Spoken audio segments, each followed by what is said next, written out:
Nous pouvons retenir par rapport à la motion de l'honorable Ladi contre le vice-président de l'Intérieur, c'est que c'est de l'instrumentalisation.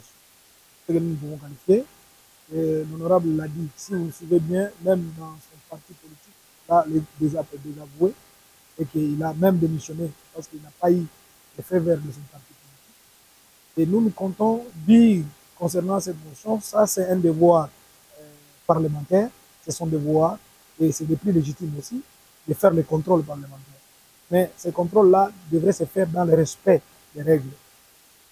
Pensez si on changeait un ministre, il y aura maintenant la sécurité, c'est se tromper.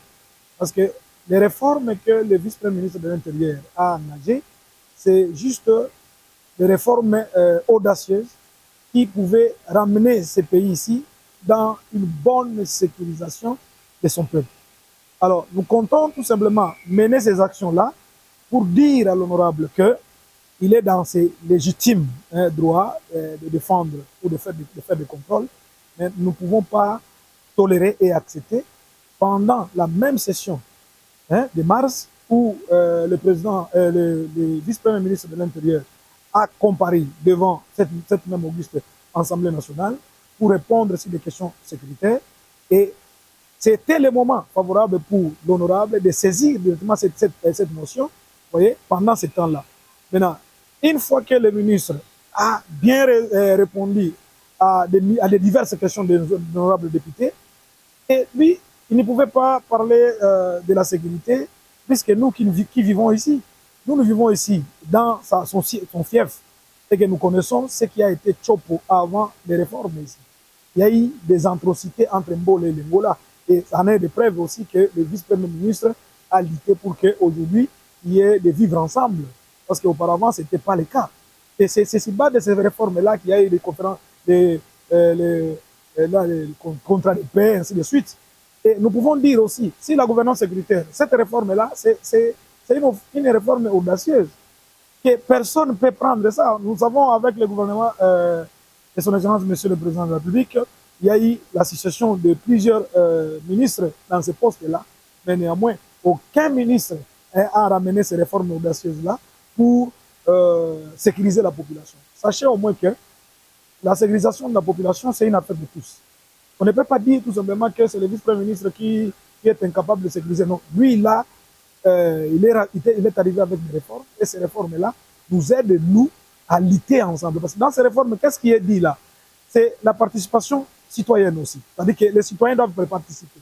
Et lui, il est député national. Il sait réellement faire le contrôle et il doit faire aussi le suivi. Et dans cette réforme-là, la réforme demande du temps. Oui, pour arriver à des résultats escomptés. Mais jusqu'à ce moment-là, nous avons des résultats.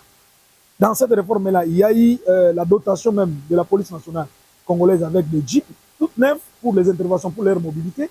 Il y a eu la dotation aussi pour les jeeps, pour les administrateurs des territoires, des grandes orientales ici, avec des jeeps neufs pour leur mobilité.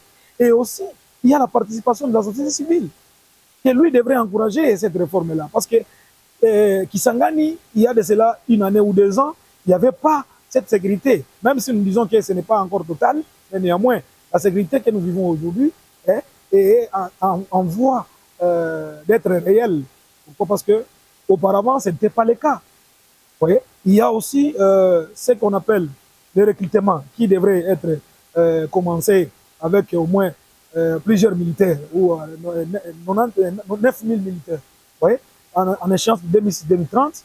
Et dans ce sens-là, retraiter au moins 10 000 militaires, 10 000 policiers en retraite, et tout ça, créer même les infrastructures pour les policiers. La réforme demande beaucoup de choses. Ça demande les infrastructures, ça demande la participation citoyenne, ça demande les moyens.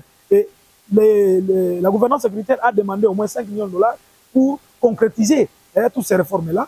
Mais néanmoins, c'est à l'honorable de demander maintenant, de faire le contrôle, de faire le suivi. Est-ce que cet argent a été décaissé?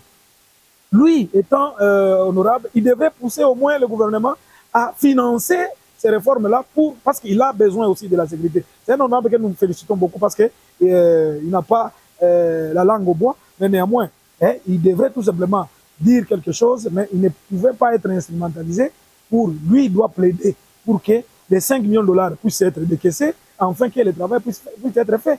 Mais si l'argent n'a pas encore été sorti, on n'a pas encore détourné, mais lui, il dénonce quoi? Et de l'insécurité quand il parle là, dans sa ville natale, ici à Kisangani, il y a de l'insécurité, bien sûr, mais pas comme c'était avant. Et nous comptons au moins dire aux élites de s'en préserver au moins les acquis. C'est-à-dire que tout ce que nous avons eu jusqu'à ce moment, on devrait au moins lutter pour conserver cela. Au lieu de mener des troubles, parce que le problème du ministère de l'Intérieur, ce n'est pas changer d'autres personnalités, mais le problème ici, c'est avoir une vision claire. Parce que des réformes là demandent des visions claires avec les gens qui peuvent vous appuyer. Il y a le gouvernement qui émet sa vision, il y a aussi les élites qui devraient faire le suivi, l'appuyer, et aussi la population. OK. Comme recommandation, le Bureau des inspecteurs des droits de l'homme, une organisation de la société civile, veut tout simplement dire aux députés que nous n'avons écouté beaucoup et que la population n'a pas besoin de cela. La population n'a pas besoin d'instrumentaliser les institutions, de faire des troubles, et ainsi de suite. La population a besoin de réalisations concrètes. Et quand il y a des choses à parler, oui, il est libre de dénoncer, bien sûr. Les députés, ce sont les travails qui les attendent, hein, de dénoncer, de faire le suivi aussi. Ce n'est pas seulement dénoncer, ils devraient au moins aider le gouvernement à concrétiser certaines actions. Ils se disent avoir aimé le chef de l'État et ne pas aimer la vision du chef de l'État. Donc, dans ce sens-là, il faut tout simplement que nous soyons ensemble. Consolidons les acquis, les atouts où nous avons parlé. Moi-même qui vous parle ici, je suis bénéficiaire de la gouvernance sécuritaire parce que j'ai suivi les ateliers et la façon dont les conseils de sécurité se tenaient avant, c'était seulement DGM, ANR et autres. Mais aujourd'hui, nous avons aussi la chance d'émettre notre... Parce que la sécurité là, comment pouvez-vous sécuriser la population sans que la population participe à cette sécurisation-là? Parce que si la population ne participe pas à sa propre sécurité, ce que les sécurise ne les sécurise pas.